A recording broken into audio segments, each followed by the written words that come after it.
Hey everybody, I'm Mark, and this is Shawn. Hi. Thanks, Mark. Yeah, no problem. Today we're going to talk about, it's kind of a continuation of what Heather was just explaining. There was a survey, a lot of you all might have seen it back towards February, where we were working on the next iteration of the Dev Center. And what was really important to us was that we took that feedback. Once again, this is Mark and Shawn, and Shawn's dog. Shawn, what's the name of your dog? Rosie. Rosie. She might be responsible for some of the developments. Yeah, no one knows. All the good parts. So what we wanted to talk about was how we took that feedback in that survey, how we've been taking the feedback since that survey that you guys have been contributing through the feedback widget. And some of the things that have come of that, and some of the ways that we're implementing it. So first, though, I'd like to talk a little bit about, kind of how Shawn and I and the DevX team view feedback in general, and our attitudes towards that. The live collapsed. Well, I'm just going to keep rolling with it. So feedback is really key to the Developer Center. Maybe more so than, you think of like a marketing website or something where you're really, you're trying to get a hook in, you're trying to get people to, draw into the product. The Developer Center is really kind of, it is by its very nature, it needs to be a lot more user-centric. Because it's a library of content that people can go to and reference, and there's a lot of practical things that need to work well under the hood. So it's more than just splashy landing pages and super sweet gradings, which I do love, but it's a lot more than that. So when we get feedback that something isn't quite working, that's giving us insights into not just, we built a feature and it's not working like we wanted it to, which is always a super bummer. But it's like, we get feedback and you guys are using the Dev Center, or you want to use the Dev Center in ways that maybe we haven't even thought of. So that data helps inform decisions. We're using that data to kind of spell out a roadmap, figure out what is important to y'all. Because if left to just, me and Shawn, we would just keep creating things for the sake of creating things, and we kind of rely on you guys to tell us what's useful, tell us what you need to do your jobs, and then we take those things. And in this case, kind of what we had was a bigger release, because we switched providers kind of on short notice. And so in a lot of ways, we're still catching up to where we were before. But that's why we're talking today about some of the things that we're looking to in the future that aren't just bringing it up to feature parity, but they're things you can actually look forward to that are hopefully going to make your life easier. In this next slide, let your eyes adjust for a moment. I know it's a lot of bright colors, but this is a word cloud of probably the top 200 things, 200 common phrases that we received over the past 90 days. And I know as a developer, when I get feedback, it can be easy to go straight into triage mode. You look at it, you say, what operating system were they on? What's the URL that isn't working? Is that a feature that I was working on and it's my fault? Most importantly, Shawn will agree, it's usually me. And it is easy to kind of put those blinders on and just get into problem solving mode. But if my girlfriend taught me anything, that's not always the best way to go about it. You have to actually look at the feedback, see what people are telling you. And this is the same chart as before, except we filtered out all the things that aren't like, documentation, checkout, endpoint. And what you can see are a lot of words that really speak to, some of the issues that people are having. You see words like confusion, problem, impossible, frustrating, struggling. And that's what, that's what I want to, kind of focus on, that we're not just going into problem solving mode. If it doesn't fit into our map, we ignore it. We're actually reading every chunk of feedback that we get, seeing how it affects you guys, and kind of taking it from there. So now we'd like to talk a little bit about the feedback that we have received and what we've been doing with some of that.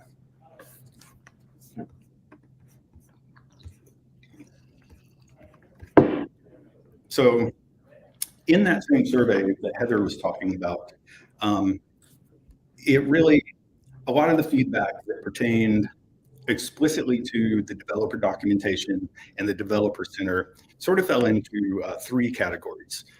I would chunk the first of those as stuff that we would call essential.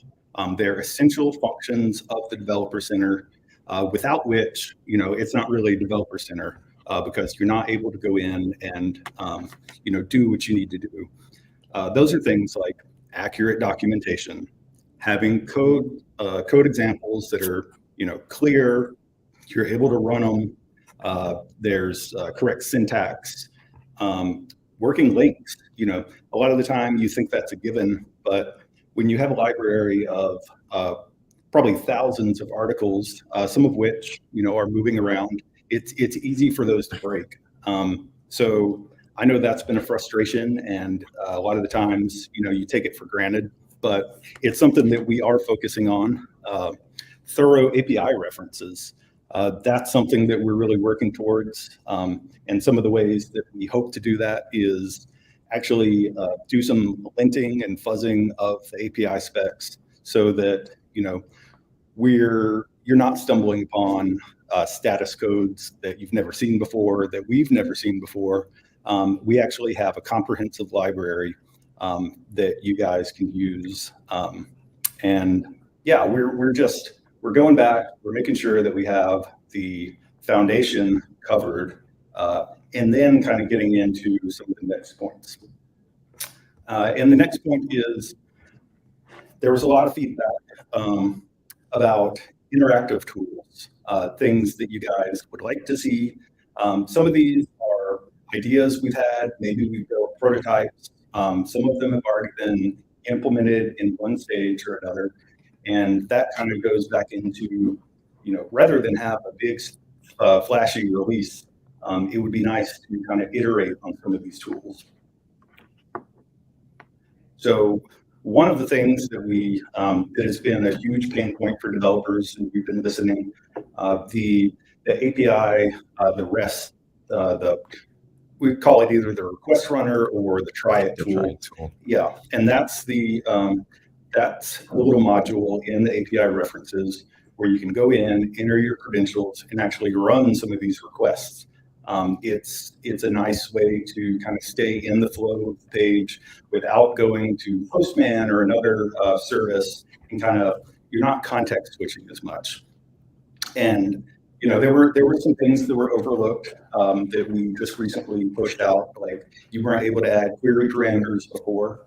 That is now something that you can do right now after this, not during it.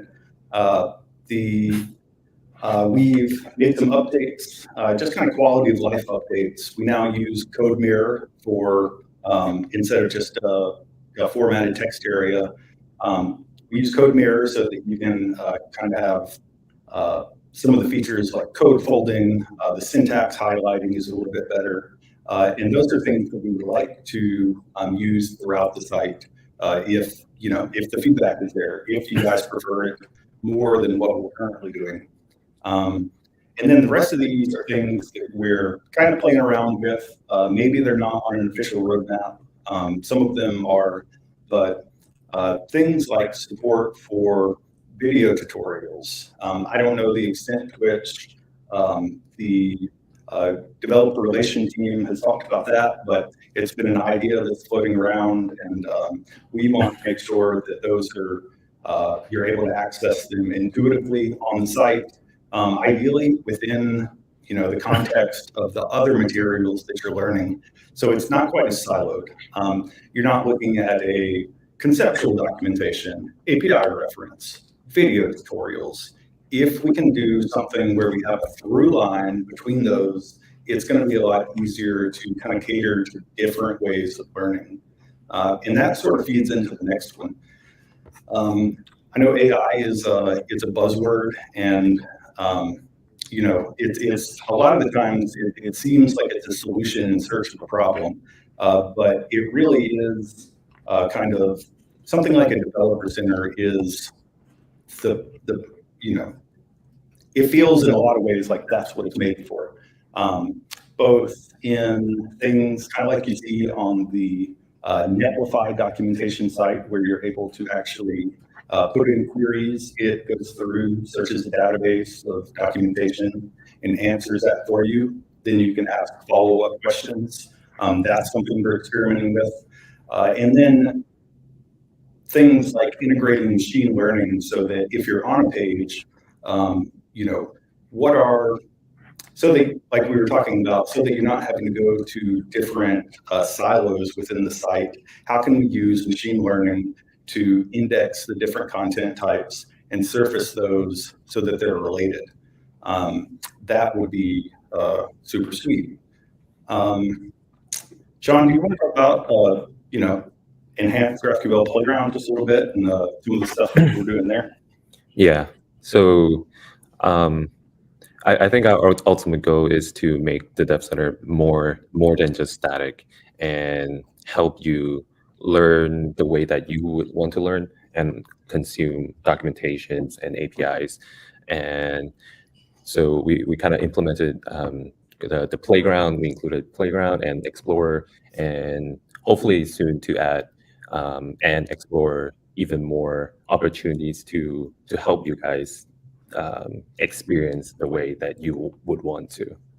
Yeah, and that's exactly right. We have the existing GraphQL Playground, but there's you guys use it a whole bunch, and so we want to see what we can do to make it even sweeter. Things like right now it offers suggestions. Well, what if there were an easier way to actually construct queries? That's something that we're looking at because as our focus kind of pivots towards GraphQL, it becomes even more important to figure out, how do you have a schema definition language. How do you actually render that into something that's easy to browse, easy to see the connections between the types? Because in a lot of ways, that's still growing. You have the REST APIs, Swagger, stuff like that. That's kind of mature. We know how to render Swagger specs. But GraphQL, that's something that we're going to continue working on. And then visualizing API flows. We hear a lot that, BigCommerce has a whole bunch of APIs. A lot of them are well documented. But if you actually want to accomplish a task, what does it take to put those together to accomplish the task? And something that we're looking at is an interactive tool so that you can actually, take multiple endpoints, stream them together, and then kind of see what the output is, so that you're not just having to kind of figure it out mentally. For people that are a little bit more visual learners, that would help a whole lot. So.